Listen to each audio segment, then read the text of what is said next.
येणाऱ्या 15 ऑगस्ट रोजी आपण आपल्या देशाचा 80वा स्वातंत्र्य दिन साजरा करणार आहोत.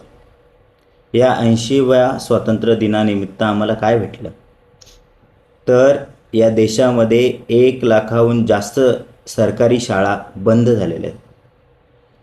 या देशामध्ये शेतकरी आत्महत्या करतोय.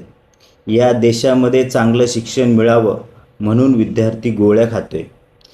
या देशामधला पर्वत, डोंगर, झाडं आणि जी काही नैसर्गिक साधनसंपत्ती आहे, ती सर्व साधनसंपत्ती अदानीच्या घशामध्ये टाकण्यात आलेली आहे. SRIच्या माध्यमातून जवळपास 1.5 कोटी मतदार वगळण्यात आलेले आहेत.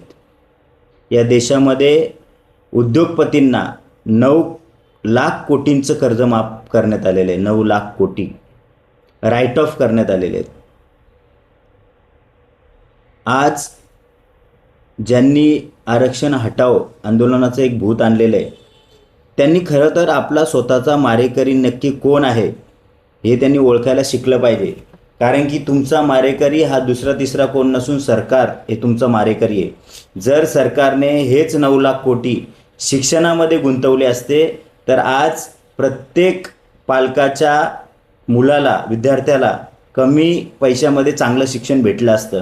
परंतु उद्योगपतींना 9 लाख कोटी माफ करायचे आणि दुसऱ्या बाजूला शिक्षणाचा खर्च दिवसागणिक वाढवत न्यायचा, इतका वाढवायचा की लोकांना त्यांच्या मुलांना शिक्षण देणं परवडणार नाही आणि त्यांची मुलं अशिक्षित राहतील अशा प्रकारची व्यवस्था या ठिकाणी उभी करण्यात आलेली आहे.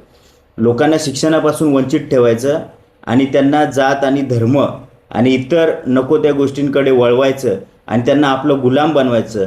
हा गुलाम बनवण्याचा कार्यक्रम जो आज चालू आहे, आज या देशामध्ये प्रत्येक पक्ष फोडून आमदार फोडायचे, खासदार फोडायचे, 100 कोटी त्यांना द्यायचे. आमदारांना 100 कोटी द्यायचे, खासदारांना 100 कोटी द्यायचे, परंतु शिक्षणामध्ये पैसे लावायचे नाही आणि गरिबाच्या मुलाला जाणीवपूर्वक अशिक्षित ठेवायचं. म्हणजे हाच गरिबाचा मुलगा भविष्यामध्ये जाऊन आपला गुलाम बनेल अशा प्रकारची व्यवस्था या ठिकाणी मित्रांनो उभी राहत आहे. आज पत्रकारिता ही चाटुकारिता झालेली आहे. आज वर्ल्ड प्रेस इंडेक्समध्ये भारताचा 180 देशापैकी 157वा क्रमांक आलेला आहे. इतकी पत्रकारिता ही आपल्याकडे बोगस झालेली आहे. अशा प्रकारची सगळी व्यवस्था आज या ठिकाणी उभी राहत असताना माझ्या वयाच्या असणाऱ्या मिलिनियर्सला विनंती आहे की आज झेन झी सोबत जर आपण उभे राहिलो नाही तर लक्षात ठेवा, वयाच्या 80